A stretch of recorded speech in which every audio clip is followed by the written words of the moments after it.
Vous avez déjà tout essayé, comme de gérer votre stress, lâcher prise. Vous avez aussi surveillé même votre alimentation.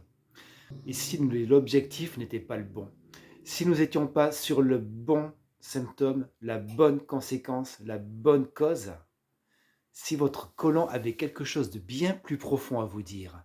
En tant que druide, j'observe et j'expérimente régulièrement ces liens entre le corps et son environnement, la vie qu'on mène, le fonctionnement que nous avons. Et si votre colon souhaitait que vous dépassiez quelque chose aujourd'hui, s'il avait un message à vous donner, oui, le corps engramme, enregistre. Et je vais vous parler dans cette vidéo d'un fonctionnement, d'un cheminement de vie, d'une personne que vous allez peut-être reconnaître en vous ou autour de vous. Une personne qui est forte, une personne sécurisante, une personne qui se sent puissante et que l'on sent assez puissante, une personne vers qui on va aller. C'est une personne qui, en amont, était un enfant qui a pris des responsabilités beaucoup trop tôt. Un enfant qui, une enfant qui a vu l'adulte faillir. Un enfant qui a trouvé l'adulte faible. Un enfant qui a dû se prendre en charge. Et peut-être même prendre en charge d'autres personnes que lui. C'est un enfant qui a grandi avec l'idée qu'être faible, c'est très dangereux. Cet enfant a donc pris ses responsabilités, d'autres responsabilités qu'il n'avait pas forcément à prendre, qu'on ne lui demandait pas forcément, mais en tout cas il les prenait.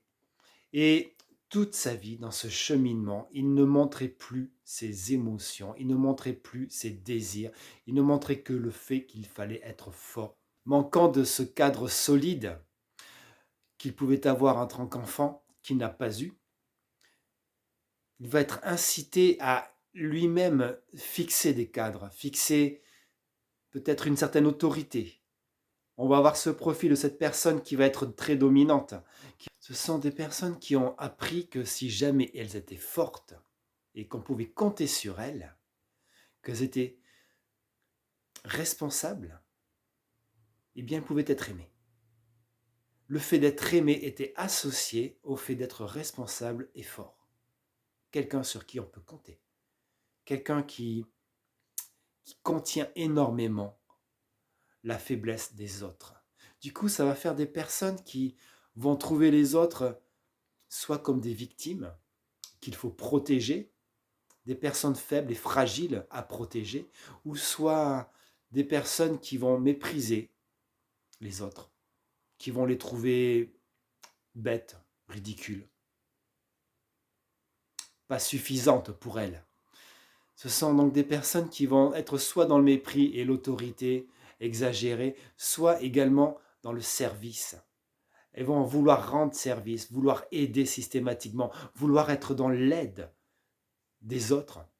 Dans les deux cas de figure d'ailleurs, la personne se sent totalement utile et indispensable et a même quelque tendance à juger ceux qui ne le sont pas. C'est donc quelqu'un qui va retenir ses émotions, qui va retenir sa faiblesse, qui va retenir en lui et étouffer tout ce qui pourrait le montrer faible. Soit parce qu'il aurait peur d'être mangé par des plus forts que lui, soit parce qu'il aurait peur de ne plus être aimé par des personnes qui comptent sur sa force, qui comptent sur le fait qu'on puisse compter sur lui. C'est donc quelqu'un qui va retenir son expression également de lui-même et qui va peut-être même engranger parfois une certaine colère vis-à-vis des gens, une certaine injustice par moments aussi. Il y a un moment où il va peut-être exprimer de la rage et de la colère, même si c'est quelqu'un qui à la base est quelqu'un de gentil, de serviable, au service des autres. C'est celui qui va vivre donc en tant que loup parmi des loups. Avoir une sorte de paranoïa à ce stade-là, d'être quelqu'un qui vit autour de loups, de personnes qui sont prêtes à le manger, à le détruire, à le tromper, à le trahir si lui-même ne se montre pas suffisamment puissant et fort, et que si lui-même ne se montre pas suffisamment loup. Ou alors c'est celui qui va songer que tout le monde est un agneau, et que donc tous ces agneaux, il faut les protéger, il faut les mener. Mais d'une manière ou d'une autre, il va considérer les autres absolument pas à son égal. Et pour se montrer fiable, donc, il retient en lui, dans son propre corps, toutes les tensions de peur de se détendre, de peur de paraître faible, ne plus être fiable. Et dans ces tensions, dans toutes ces émotions qui vont rentrer constantes, tout au long de ces journées, de ces nuits, il va se provoquer également des tensions dans le corps, un stress dans le corps. Il n'y a pas que simplement psychologiquement que le stress se manifeste. Il s'agit donc d'une personne qui souffre avant ses intestins de ne pas exister pour elle-même. C'est quelqu'un qui, depuis enfant, n'a jamais pu exprimer qui elle était et exprimer également sa souffrance, qui n'a jamais voulu reconnaître son état de souffrance et quelque part de victime, qui ne veut pas rentrer dans ce rôle de victime et qui rejette même ce rôle-là en question, car il n'est pas une victime, il est quelqu'un de fort, de puissant, quelqu'un sur lequel on compte.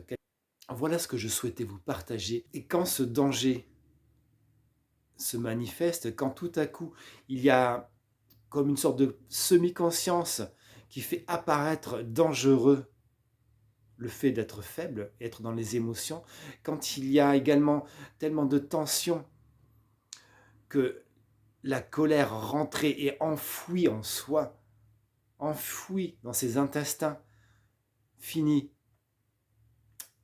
par donner une sorte de conscience et de rage de ne pas s'être effectivement exprimé dans sa vie, de ne pas avoir été reconnu dans sa vie,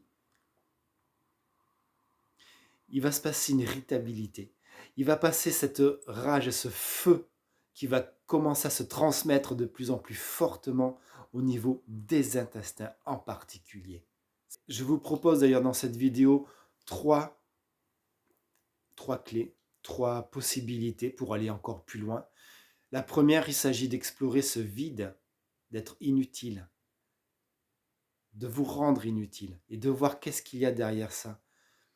D'aller explorer cette idée à un moment donné de ne plus servir à quoi que ce soit, à qui que ce soit, d'être totalement inutile, isolé.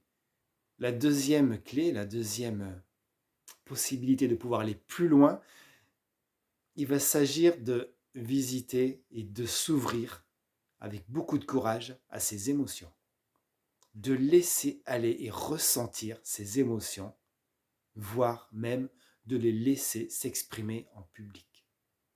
Et la troisième clé est de finir par vous connecter à vos vrais désirs, vos vraies envies. Ces 3 points font partie d'un programme que je propose également sous cette description, si vous êtes intéressé pour aller plus loin. Et je vous remercie d'avoir écouté cette vidéo.